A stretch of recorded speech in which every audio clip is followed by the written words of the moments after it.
কিন্তু সেই পরিবেশ অর্ধ শতাব্দীর অধিক সময়ে আমরা বাংলাদেশে সৃষ্টি করতে পারিনি। তবে হ্যাঁ, যা পারিনি আগামীতে তা হবে না, এটা আমি মেনে নিতে রাজি নই।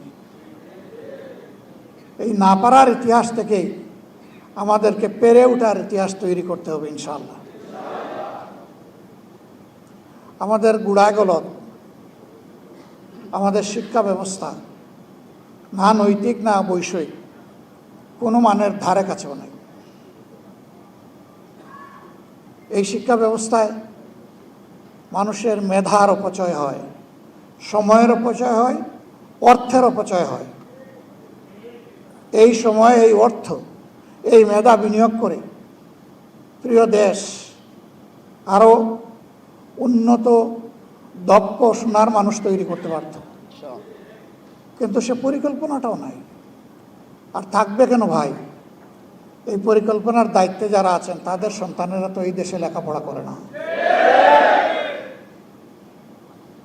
তাদের সন্তানেরা এই দেশে লেখাপড়া করলে তখন তাদের মাথা থেকে জনকল্যাণমূলক, বাস্তবধর্মী, প্র্যাগম্যাটিক সেই প্ল্যান এবং পরিকল্পনা বের হয়ে আসত। তাদের কোনো দরদ নেই জাতির প্রতি। আমি অবাক, 1,20,000 টাকা যিনি চাকরি পান, প্রতি মাসে 3 লাখ টাকা তার সন্তানের জন্য লেখাপড়ার খরচ মেটানোর জন্য বিদেশে পাঠান। এই টাকা তিনি কোথায় পান? হ্যাঁ, আমাদের সমাজে ওই সমস্ত লোকের শ্বশুর বাড়ি বড় ধনী, বিয়ার সময় ধনী থাকে না, ওনার হাত ধরে শ্বশুর বাড়ির লোকেরা ধনী হয়ে যায়। কারণ জনগণের পকেট এবং কিসমত কেটে অসৎ লোকেরা যে টাকা উপার্জন করে ভয়ে নিজের অ্যাকাউন্টে রাখে না, কারণ এটা দেখাতে পারবে না তারা এর উৎস কি, সে কট হয়ে যাবে। আবার নিজের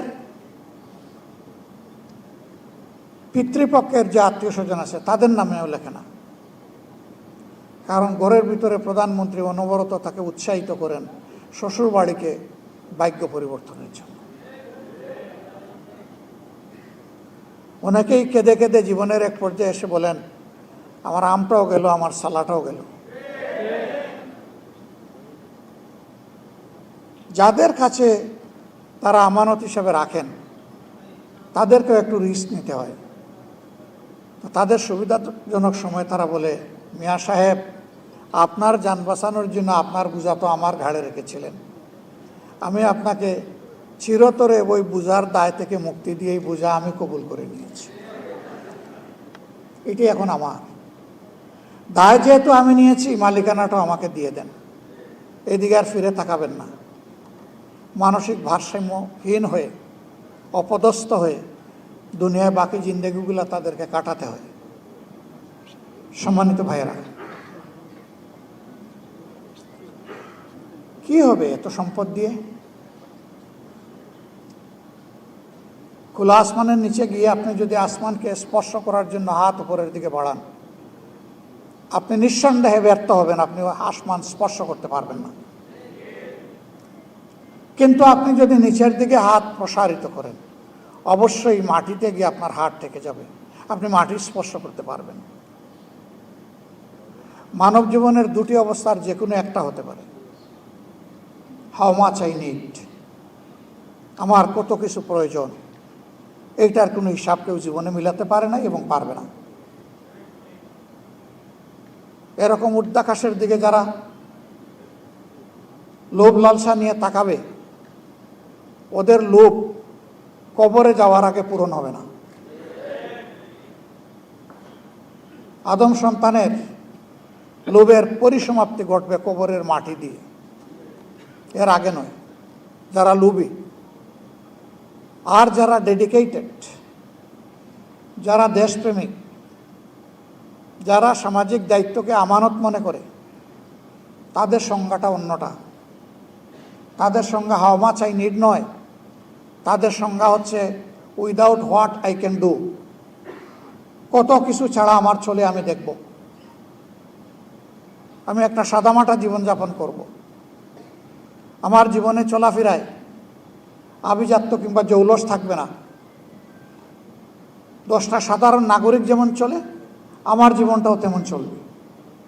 এরকম সাহসী সিদ্ধান্ত যারা নেয় তারা অন্তরের পরম প্রশান্তি এবং সামাজিক মর্যাদার সর্বক্ষেত্রে তারা লাভ করে থাকে।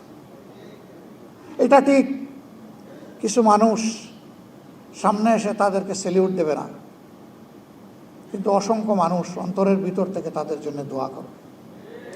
ওই সামনে এসে যাদেরকে সেলিউট দিতে গিয়ে নিজের হাত পা ভেঙে ফেলে, এরা কিন্তু আবার সামনে থেকে চলে গেলে গালি দেয়, তো কি করবা, তেল তো না মারলে আমার চলে না। আসলে লোকটা বদলুক, কোন সুরত কাজটা সেরে আসলাম। এটি হচ্ছে সমাজের বাস্তবতা। সম্মানিত ভাইয়েরা, প্রকৌশলী ইঞ্জিনিয়ার হওয়ার পরে একজন বেকার থাকবে কেন? কেন থাকবে? তার তো 1 সেকেন্ডের বেকার থাকার কোনো সুযোগ নেই।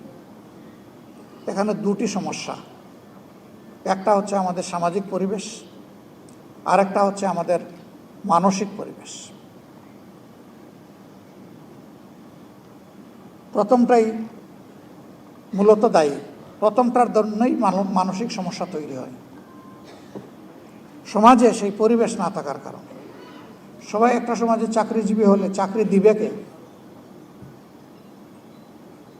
কিছু লোক অবশ্যই চাকরিজীবী হবেন, আবার কিছু লোককে অবশ্যই উদ্যোক্তা হতে হবে।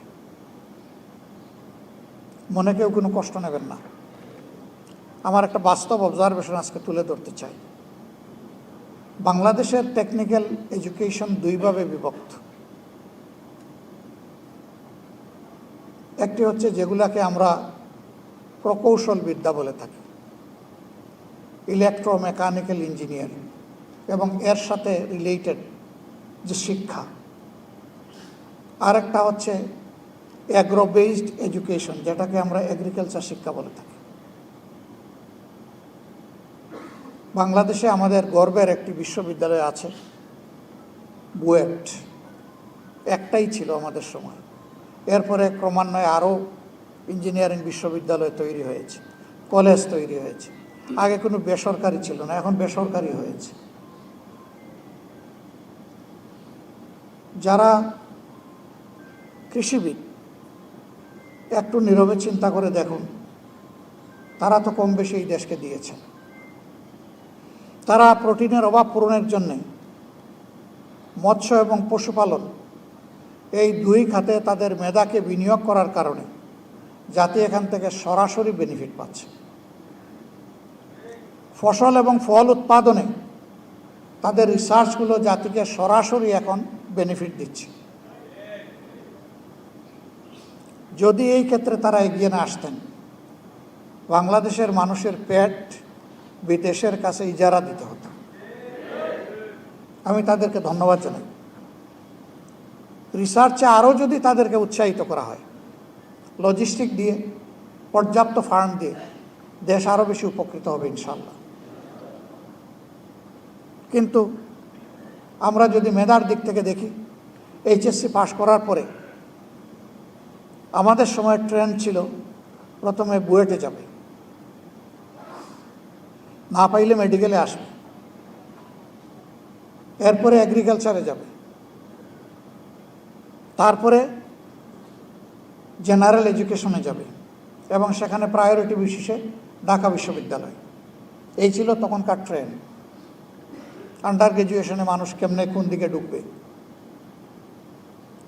তাহলে স্বীকার করতে হচ্ছে যে সবচেয়ে মেধাবী যারা তারাই গিয়েছেন ওখানে, বুয়েটে বা ইঞ্জিনিয়ারিং বিশ্ববিদ্যালয় কলেজগুলোতে।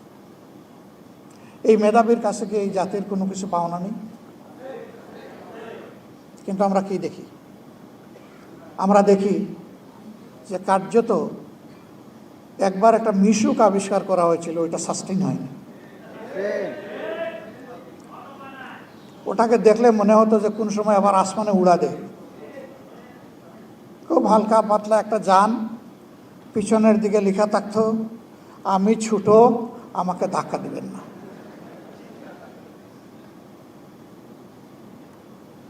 আমাদের আবিষ্কার চোখে পড়ার মতো আর অনেক কিছু হতে পারত। চায়না গত 27 বৎসরে সেখানে দস্তুর মতো একটা রিভলিউশন করেছে। তারা তো আমাদের কাছের দেশ। ভারতেও অনেক উন্নতি অগ্রগতি হয়েছে। আমাদের এখানে প্রকৌশল সেক্টরে হয়নি কেন? 3 কারণে। প্রথমে ইন্টেনশনের অভাব বা প্ল্যানের অভাব, দ্বিতীয়ত পৃষ্ঠপোষকতা অথবা সাপোর্টের অভাব, তৃতীয়ত ভিশনের অভাব, চতুর্থত কারেজের অভাব, পঞ্চম হচ্ছে এফোর্টের অভাব। এই 5 অভাবের কারণে আমরা পিছিয়ে পড়ে আছি। আমরা এই গুণে ধরা বাংলাদেশ ইনশাআল্লাহ বদলাতে চাই এবং জনগণের সহযোগিতা পেলে, আল্লাহ তাআলার আসমানি সাহায্য পেলে ইনশাআল্লাহ এটা সম্ভব। আমরা বিশ্বাস করি 5 বছরে উন্নয়নের বুলেট ট্রেন আমরা চালু করতে পারবো না, কিন্তু ইনশাআল্লাহ এক্সপ্রেস ট্রেন আমরা চালু করতে পারবো। এক সময় বুলেট ট্রেনও চালু হবে ইনশাআল্লাহ। ইনার্সি অফ মোশনে তখন সিভিলাইজেশন সামনের দিকে চলতে থাকবে আল্লাহ চাইলে। আমাদের সমাজে দায়িত্ববোধের চাইতে মর্যাদার লড়াইটা বেশি হয়। আমি যদি দায়িত্ববোধের সাথে আমার দায়িত্বটা পালন করি, মর্যাদা আমার পিছনে গোলামের মতো লেগে থাকবে।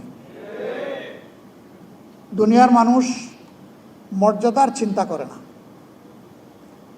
জাপানের মানুষ 9 ঘন্টা কাজ করে। এই 9 ঘন্টার ভিতরে 1 ঘন্টা তাদের লেজার পিরিয়ড, 40 মিনিট তাদের লাঞ্চের জন্য, 10 মিনিট তাদের প্রথম ব্রেকফাস্টের জন্য, আরও 10 মিনিট হচ্ছে লাইট ব্রেকের জন্য। এই 1 ঘন্টা সময়ের ভিতরে সে তার বন্ধুবান্ধব, পরিবার, কারো সাথে কথা বলতে হলে এই সময়টাই বলবে, কিন্তু বাকি 8 ঘন্টা তার মোবাইল অফ, সাইলেন্ট নয়, অফ। কারণ সে বলে যে এই সময়টা তো আমার না, এই সময়টা আমার এমপ্লয়ারের। এটি আমার সরকার হতে পারে অথবা এটি কোনো কোম্পানি হতে পারে। আমি আমার এমপ্লয়ারের সময় অপচয় করার কোনো অধিকার রাখি না। ভাই, তারা তো আর আমাদের মতো আমানতু বিল্লাহি কাবিলতু জামিয়া বলে নাই তো। তাদের এই অনুভূতির কারণে আজকে বিশ্বে যদি একটা মর্যাদাপূর্ণ দেশ হিসেবে তারা দাঁড়াতে পারে, তো আমরা কেন, যারা বলেছি আমরা ঈমান আনলাম সব কিছুতে আল্লাহর উপরে, আমরা কেন পারি না? তাদের ওখানে সবার পিছনে তো গোয়েন্দা লাগানো নাই, কিন্তু তার বিবেকের গোয়েন্দা তাকে প্রতিনিয়ত সজাগ করে রাখে, তোমার কাজ তুমি করে যাও, কাজে অবহেলা করবে না। আমাদের দেশে মর্যাদা নিয়ে সীমাহীন লড়াই। একজন মানুষ যদি একটু মর্যাদা পেয়ে যায়, আরেকজন এটা সহ্য করতে পারে না। আরে ভাই, আল্লাহ তাআলার ইচ্ছা একজন গ্রাজুয়েট ইঞ্জিনিয়ার হবেন, আরেকজন ডিপ্লোমা হবেন, আরেকজন টেকনিশিয়ান হবেন। এই 3 স্তর মিলেই তো আমাদের উন্নয়নের চেইন। তো যদি টেকনিশিয়ানরা কাজ না করে, তো ডিপ্লোমা ইঞ্জিনিয়ার ভাইয়েরা কি করবে? তারা কি ওই কাজটা করতে পারবে? আবার ডিপ্লোমা ইঞ্জিনিয়াররা যদি ফিল্ড লেভেলে টেকনিশিয়ানদেরকে প্রপার সাপোর্ট না দেয়, তাহলে গ্রাজুয়েট ইঞ্জিনিয়ার যারা, তারা কি বাকিটা সব কুলিয়ে ফেলতে পারবে? পারবে না। তাহলে একটা কম্পোনেন্ট আরেকটা কম্পোনেন্টের কমপ্লিমেন্টারি। এখানে কনফ্লিক্ট হয় কেন? এখানে তো কমপ্লিমেন্টারি হবে, কনফ্লিক্ট হবে না, কিন্তু আমাদের হয় কনফ্লিক্ট। এই রিকগনিশন মানি না, ওই রিকগনিশন মানি না। ভাই, আপনি উপরের দিকে উঠেন, আরেকজনকে লাথি মেরে নিচে নামাইয়েন না, তাকে তার জায়গাটা দেন। আপনার জন্য দোয়া করি, আপনি উঠতে থাকেন উপরের দিকে, জাতিকে আপনি দিতে থাকেন, আর ওই লোকটাকেও তার মতো দিতে দেন। আমরা আপনাদেরকে কথা দিচ্ছি, ইনশাআল্লাহ আল্লাহ তাআলা যদি এই দেশের খেদমত করার সুযোগ আমাদেরকে দেন, তাহলে 1 মিনিটের জন্য আপনার কর্মস্থল ছেড়ে রাস্তায় আসতে হবে না দাবি আদায়ের জন্য। ইনসাফের ভিত্তিতে যার যেটা পাওনা সেটা তার হাতে তুলে দেওয়া হবে। আমাদের কমিটমেন্ট বেসিক তিনটা। নাম্বার 1, আমরা এই ভাঙ্গা চূড়ার শিক্ষা ব্যবস্থা রাখবো না। এখানে প্রথম ফোকাস আমাদের, ফার্স্ট অ্যাটেনশন। আমার মেরুদণ্ড নাই তো আমি দাঁড়াবো কিভাবে, আমি বসবো কিভাবে? মেরুদণ্ড ছাড়া তো শুইতেই পারবো না, আমি তো একটা ফুটবল হয়ে যাব। প্রথমে মেরুদণ্ডেই চিকিৎসার জন্য হাত দিতে হবে। এখন কেউ যেন আবার অপপ্রচার না করে যে উন্নয়নের শিক্ষা বাদ দিয়ে এখন শুধু হাদিস কোরআনের শিক্ষা দেওয়া হবে। আরে ভাই, হাদিস কোরআনের ভিতরেই তো সব উন্নয়ন আছে, এবং এটাকে সাপোর্ট করতে গিয়ে দুনিয়ার যত উন্নয়নের শিক্ষা সব ইনকর্পোরেট করা হবে ইনশাল্লাহ। আমরা শুধু যে শিক্ষা মানুষের মধ্যে অনৈতিকতা সৃষ্টি করে, মানুষকে করাপ্ট বানায়, মানুষকে একটা ইতর প্রাণী বানায়, আমরা ওই শিক্ষা দেব না। মানুষকে যে শিক্ষা মানুষ বানায়, যে শিক্ষা প্রত্যেকটা মানুষকে সম্মান করতে শেখায়, মর্যাদা দিতে শেখায়, আমরা ইনশাল্লাহ সেই শিক্ষাটাই আমাদের ছেলে মেয়েদের হাতে তুলে দেব। এবং এই শিক্ষার সাথে সর্বোচ্চ বৈষয়িক উৎকর্ষের শিক্ষাটাও থাকবে। নৈতিক আর বৈষয়িক দুই শিক্ষার মহামিলন হবে ইনশাআল্লাহ, যার ফলে শিক্ষার পাঠ চুকিয়ে একটা ছেলে কিংবা মেয়ে বের হওয়ার পরে তার যোগ্যতা অনুযায়ী সে কাজ পেয়ে যাবে। হয় সে উদ্যোক্তা হবে, না হয় সে সার্ভিসের একটা জায়গা পেয়ে যাবে, সে বেকার থাকবে না। বেকারত্ব তো জাতির জন্য ক্ষতির কারণ। হ্যাঁ, বয়স যাদের হয়ে গেছে, এই দেশকে জাতিকে সেবা দিয়ে এখন আর শরীর যাদের কুলোয় না, তারা ইনশাল্লাহ বেকার নন, আমাদের সম্মানিত সম্পদ হিসাবে আমাদের বুকে থাকবেন ইনশাল্লাহ। কিন্তু কোনো যুবক যুবতী কাজের বাইরে থাকবে না, কাজ যেটাই হোক তার হাতে একটা থাকবে। হয় সে উদ্যোক্তা, না হয় সে চাকরিজীবী, একটা কিছু হবে ইনশাল্লাহ। 2 নম্বর হচ্ছে, শুধু ডিগ্রির ভিত্তিতে এই কল্যাণ রাষ্ট্রে কারো মর্যাদা নির্ণয় হবে না, তার মর্যাদা নির্ণয় হবে তার কাজের ভিত্তিতে। পাশের দেশ ডক্টর আব্দুল কালাম, তাদের নিউক্লিয়ার সায়েন্টিস্ট, তিনি কি মাস্টার ডিগ্রি ছিলেন না? গ্রাজুয়েট ছিলেন, ইন্টারমিডিয়েট ছিলেন, হাই স্কুল পাস করেছেন? কিছুই না। কিন্তু পরবর্তী পর্যায়ে অনেক কিছুই হয়েছে তার।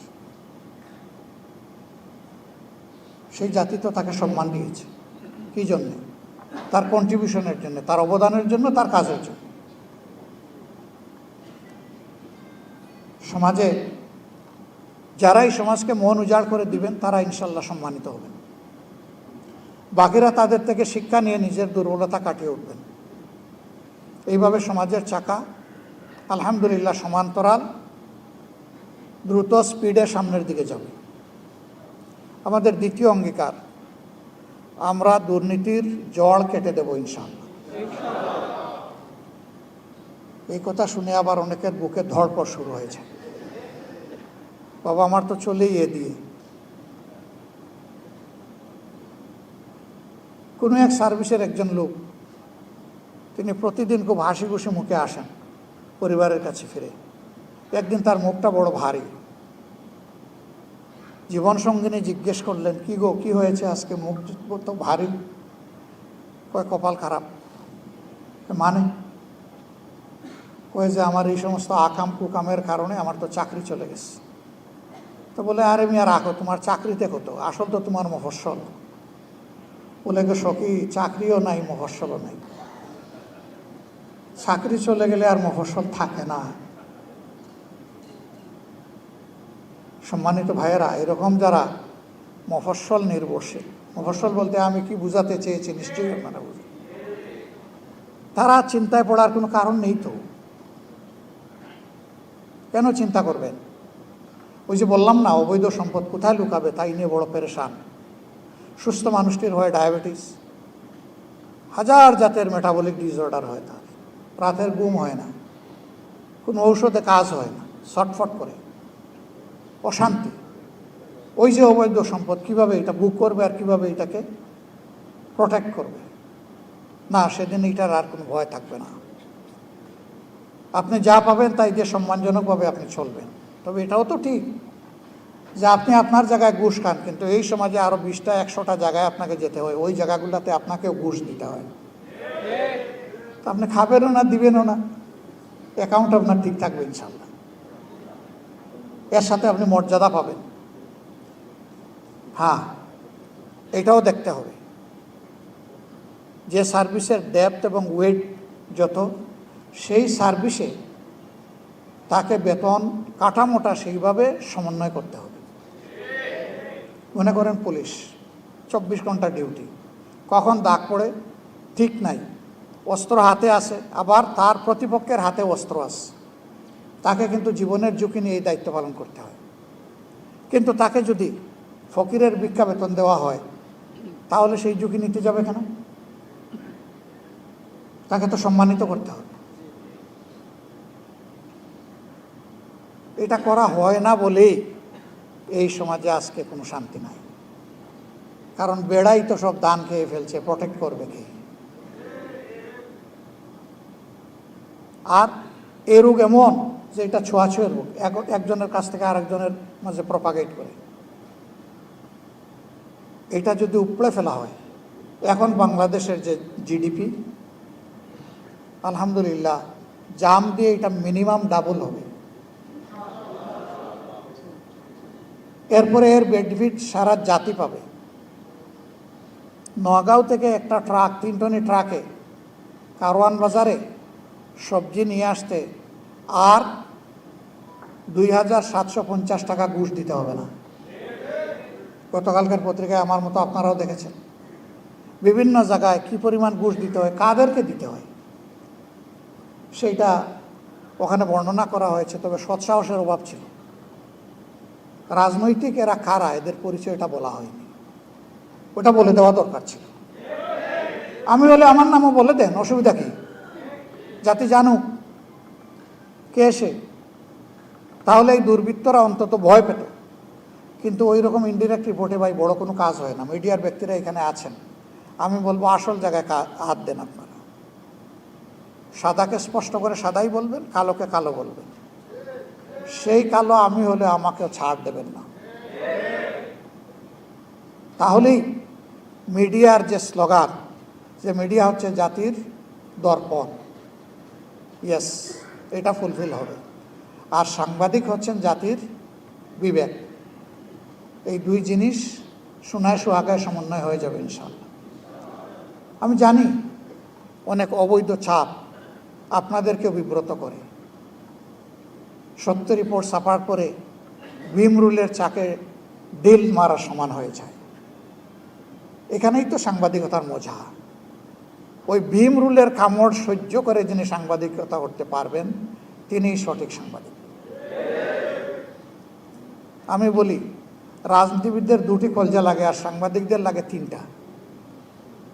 মানে তাদেরকে ভীষণ সাহসী হতে হয়, দুঃসাহসী হতে হয়। আপনারা পারবেন ইনশাআল্লাহ। শুধু একটা শক্ত সিদ্ধান্তের ব্যাপার। আর অগ্রিম বলে রাখলাম, রেকর্ড মুছে ফেললিয়ে না, আর্কাইভে রাখবেন ইনশাআল্লাহ। আল্লাহ যদি আমাদের হাতে এই সুযোগ এনে দেন, আমরা আপনাদের সাহসিকতার বিকাশ ঘটানোর জন্য আপনাদেরকে সুযোগ দেব, সেইটা আমাদের বিপক্ষে গেলেও ইনশাআল্লাহ।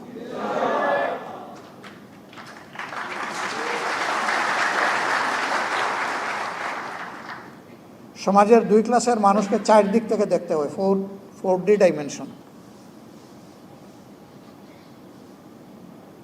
এক দল হচ্ছে রাজনীতিবিদ যারা সমাজ বদলাতে চায়, আরেক দল হচ্ছে সাংবাদিক যারা সমাজের অধিকার পাহারা দিতে চায়।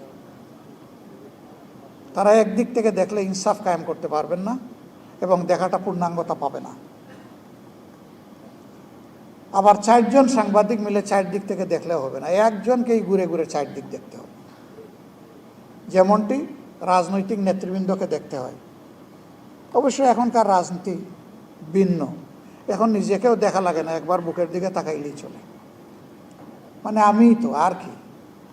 আমি থাকলে দেশ আছে, জাতি আছে, আমি নাই দেশ নাই জাতি। আর কি চমৎকার স্লোগান, আমার চেয়ে আমার দল বড়, আমার দলের চেয়ে আমার দেশ বড়। কিন্তু অনেকের ক্ষেত্রে এই কার্যক্ষেত্রে তার একেবারেই 180 ডিগ্রি উল্টা দিকে। এই মানসিকতা পরিবর্তন করতে হবে আমাদের। আপনাদের অনেক দাবি দেওয়া এখানে পেশ করেছেন। আলহামদুলিল্লাহ, ইতিমধ্যে জনাব সাইফুল আলম খান মিলন আপনাদেরকে বলেছেন যে আমরা একটা সমন্বিত উদ্যোগ নিয়েছি, সেল গঠন করেছি। আমরা আশা করি জাতির জন্য ভালো কিছু সুপারিশ করা যাবে ইনশাল্লাহ, যেখানে আমরা আশা করি যে আপনারা ইনসাফ পাবেন। এবং শুধু আপনারা না, সমাজের যে কোনো বঞ্চিত অংশের আমরাও অংশীদার। অধিকার আদায়ে তাদের সাথে আমরা সমান তালে কাজ করব ইনশাল্লাহ। তবে দেশ এবং জাতিকে বাঁচিয়ে হত্যা করে নয়। এমন কোনো কর্মতৎপরতা, এমন কোনো আন্দোলন কর্মসূচি কারোই নেওয়া আমাদের ঠিক হবে না, যেটার কারণে আমার দেশ এবং জাতি ক্ষতিগ্রস্ত হয়। ভাই, দেশ জাতি তো কোনো অপরাধ করে নাই। অপরাধ করলে উপরতলায় যারা রিভলভিং চেয়ারে বসে আছেন তারা করতে পারে। সাধারণ মানুষ তো আপনার আমার কোনো ক্ষতি করেনি। অতএব সমাজের এই ট্রেন্ডগুলোরও সংশোধন আমাদের করতে হবে। এই সব কিছু মিলেই আমাদের মানসিকতার পরিবর্তনটা দরকার। আজকের এই সম্মেলনের মধ্য দিয়ে নতুন একটি অধ্যায়ের সূচনা হোক। অন্তত আপনারা শপথ নেন যে আল্লাহর দেওয়া দুটি হাত, কখনো এই দুই হাত দিয়ে কারো হক নষ্ট করা হবে না এবং কারো সম্পদের উপর অন্যায়ভাবে এই দুটি হাত পড়বে না। এই উদাহরণটা আপনারা সেট করেন। সূর্য তো একটাই, কিন্তু সে তো প্রত্যেকটা উপগ্রহকে আলোকিত করে রাখে, শুধু দুনিয়াকে না। আপনারা এক একজন এক একটা সূর্য হয়ে এই দেশকে আলোকিত করবেন, এটা আমার প্রত্যাশা। যদি ভাই আপনাদের কাছে এটা জাতি না পায়, আর কার কাছে যাবে একটু বলবেন আমারে? আর কি আর একটা ঠিকানা আছে কোথাও এটা আশা করা যাবে? তো আমার ঘর থেকে, আপনাদের থেকে, নিজের থেকে আমরা শুরু করি ইনশাআল্লাহ। হয়তো আপনারা আছেন, আরও শক্ত হয়ে যান জাতির জন্য, দেশের জন্য। মর্যাদা দেওয়ার মালিক আল্লাহ। তো ইজ্জু মান তাশা ও তুযিল্লু মান তাশা বিয়াদিকাল খায়র ইন্নাকা আলা কুল্লি শাইইন কাদির। ইজ্জত এবং বেইজ্জতি আল্লাহ তাআলার হাতে, এবং তিনি তাই দিবেন। কথা কম বলবো নিয়ত করে দাঁড়ালাম, কিন্তু অনেক কথা বলে ফেললাম, আমাকে ক্ষমা করবেন। আসুন সবাই মিলেই প্রিয় দেশটাকে আমরা গড়ে তুলি। আসুন আমরা শুধু পরস্পরের দোষ ত্রুটি নিয়ে পড়ে না থেকে, কামড়ি না থেকে, নিজের ইতিবাচক কর্মসূচি নিয়ে জাতিকে আমরা আশা জাগা নিয়ে কর্মসূচি নিয়ে সামনে এগিয়ে যাই। আল্লাহ তাআলা আমাদেরকে এই তৌফিক দান করুন। আমাকে এই সুযোগ করে দেওয়ার জন্য আমি আপনাদের কৃতজ্ঞতা আদায় করছি এবং এই সম্মেলনের সার্বিক সাফল্য কামনা করছি। আমি জনাব সাইফুল আলম খান মিলন ভাইকে অনুরোধ করব যে গিয়াস ভাই ইন্তেকালের প্রায় 8-9 মাস হয়ে গেল নাকি? এই সময়ের ভিতরে তিনি তো 2 বছরের জন্য নির্বাচিত হয়েছিলেন। এই সময়ের ভিতরে ভারপ্রাপ্ত দায়িত্বশীল দিয়ে সংগঠন চলছে। এখন ভারপ্রাপ্ত লোকটাকে ভারমুক্ত করে দিয়ে আজকের এই সম্মেলনের মাধ্যমে বাকি সময়ের জন্য রেগুলার দায়িত্ব উনি আপনাদের সামনে হয়তো চিন্তা ভাবনা করে কোনো প্রস্তাব পেশ করবেন। আপনাদের সহযোগিতা এবং সম্মতি নিয়ে সেই কাজটা আমি অনুরোধ করব এবং আশা করব সম্পন্ন করবেন ইনশাআল্লাহ। আল্লাহ তাআলা আমাদের প্রিয় দেশের উপর রহম করুন। একটা মানবিক বাংলাদেশ গড়ায় আল্লাহ আমাদেরকে সাহায্য করুন। আগামীর জন্য আমরা যাতে ভালো কিছু চিন্তা করতে পারি এবং করতে পারি, সেই শক্তি আল্লাহ আমাদেরকে দান করুন। বাধা এবং চ্যালেঞ্জ যাই আসুক, মঞ্জিলের পথে কোথাও যেন 1 সেকেন্ড বিশ্রাম না নেই। আমাদের অভিযাত্রা অব্যাহত। আসসালামু আলাইকুম ওয়া রাহমাতুল্লাহ। আলহামদুলিল্লাহ, আমাদের সামনে আমাদের সকল ডেলিগেটদেরকে বসা থেকে না ওঠার জন্য অনুরোধ করছি। আপনারা কেউ বসবেন না, আমাদের সময় তো প্রধান বক্তার আলোচনা আছে, আপনারা কেউ উঠবেন না। মোহতারাম প্রধান অতিথি অসুস্থ, ওনাকে ভিড় করে ডিস্টার্ব করবেন না প্লিজ। হ্যাঁ, একটা গিফট আছে আমাদের মহানাতারাম প্রধান উপদেষ্টার জন্য, ডাক্তার শফিকুর রহমান মহোদয় এর কাছে আমাদের একটা গিফট আছে। গিফটটা একটা দেওয়ার জন্য আমাদের সভাপতি মহোদয়কে অনুরোধ করছি একটু গিফটটা প্রদান করার জন্য। এদিকে আসতে হবে সত্তার ভাই, একটু মেহরবানি 1 মিনিটের জন্য, একটু মিডিয়া একটু এদিকে, আপনি সরেন না, স্যারকে দেন হাতে হাতে। জি, আমাদের সম্মানিত প্রধান উপদেষ্টা, জি